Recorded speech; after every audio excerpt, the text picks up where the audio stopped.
Hello the internet, and welcome to another CNRL Library Innovation Studio home workshop where we show you how to grow your own veggie patch. Today we're going to show you how to make a natural bird feeder to bring lots of parrots and other beautiful birds into your garden. All you're going to need is some wire, a pair of pliers, and some other natural resources that we're going to find on a little bit of a bushwalk today. But first of all, I'd like to show you the bird feeder that my friend Brad's made for me, because we're going to copy that design pretty closely. You like some more? Got some fresh ones here for you. There you go. Tell all your friends there's lots here. There you are. That's pretty exciting. So this is a sort of more of a natural bird feeder. It's made out of half of a hollow large tree branch and suspended by wires into a tree. There's some stones to block either end, stop all the food running out. It's a nice place for the birds to eat because it's a very natural feeling surface for them. It's just like sitting in a tree. And it's up nice and high, so cats can't get to it. And today, we're going to show you how you can make one just like it. As this is a natural bird feeder, you're going to have to go for a bit of a bushwalk to find the materials you need. We're looking for a sort of scooped out semicircle of branch that we can use as a sort of natural bowl to put seeds in.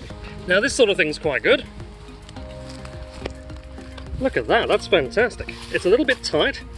If you had a saw, you could cut some of that off. But that sort of channel is fantastic. It's very long though, we probably wouldn't want it quite that long. Let's see if we can find something else. Let's see what we've got in here. I don't know how we've got one of these.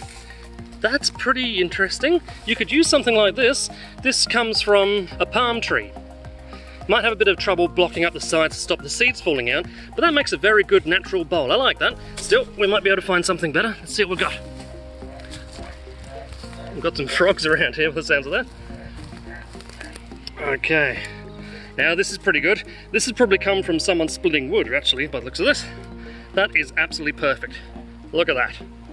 Fantastic. That's a lot like the one that Brad made for me. Great. I think we'll use that. Then take your bit of wood on another little bushwalk to try and find some rocks that are going to fit in snugly. We'll show you when we find a good one. This is an old dry creek that doesn't run very often at the moment, sadly. Let's see what we can find. Okay.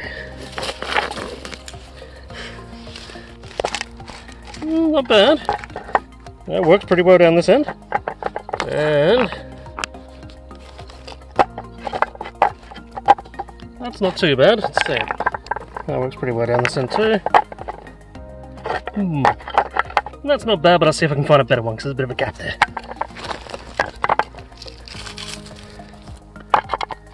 That's nice. And for the other one, that one's probably going to do best. So this one can stay. There we go, okay. Let's go back and do the next step.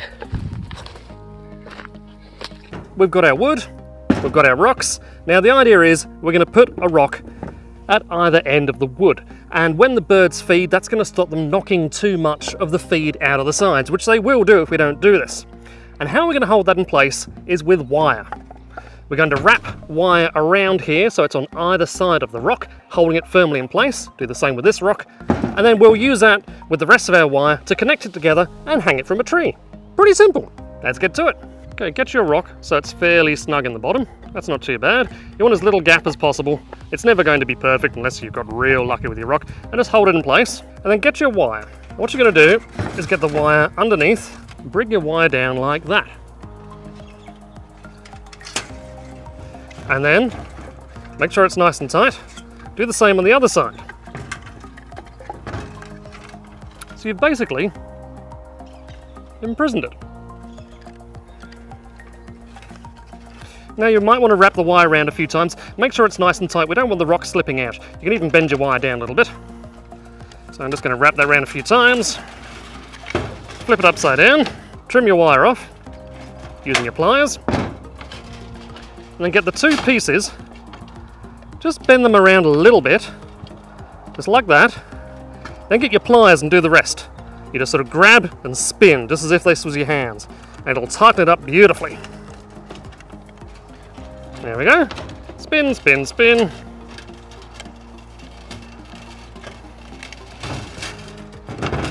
And look what a nice little finish that gives you.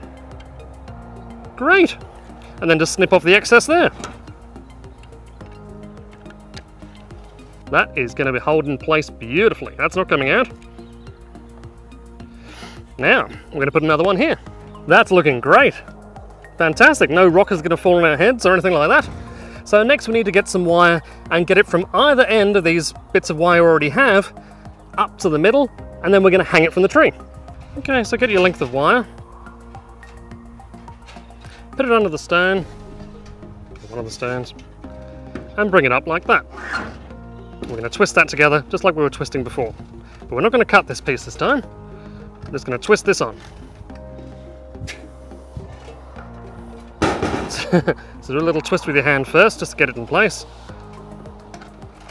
Because then it can kind of stay there while you're getting your pliers. Okay. Get your pliers and just do a spin, spin, spin. And make sure it tightens up down onto the rock. Now this little bit here, we need to snip off. We don't want birds getting scratched by it when they land on our feeder.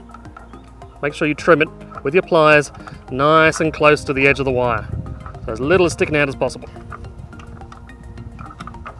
Just like that. Then bring in the other end of your wire through here and do the same. And this is where you really get to control how tall your loop is, because we're going to use a bit more wire to hang it from the tree. We're not going to use just this piece.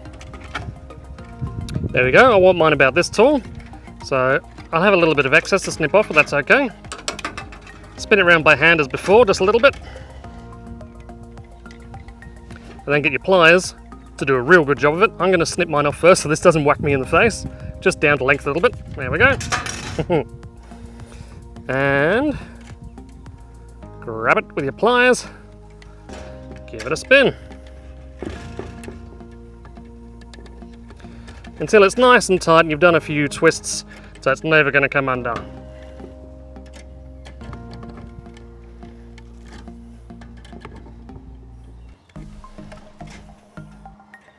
Lovely. And again, trim off that little excess bit sticking out. We don't want to scratch the birds. Make sure you get it as close as you can to your other piece of wire. Lovely.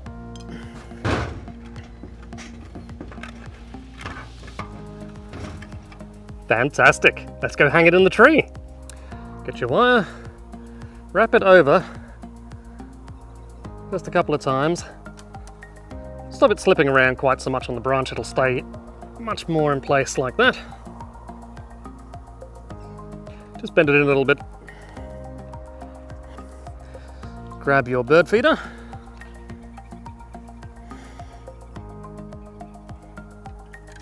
Hook it under one piece. Bring that up and over. Get your other piece. Goes through there as well. And around again. And down. And then all you got to do is grab your pliers and spin, spin, spin. And cut off the excess so there's no sharp bits sticking out. And then just adjust the wire until everything is looking nice and level. And there you have it. Now you just got to put some food in your bird feeder.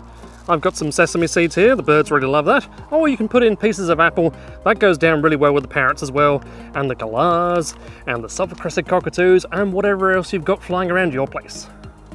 I like them too. We hope you enjoyed this gardening workshop. Please like, share and subscribe so you and others can join us on the next CNRL Library Innovation Studio online workshop. Follow us on YouTube, Facebook, Instagram, TikTok, Twitter, all the usual places at Innovation Stew or hashtag Innovation Stew. And check the Home Workshops page on innovationstew.com.au for extra resources. See you next time and happy gardening.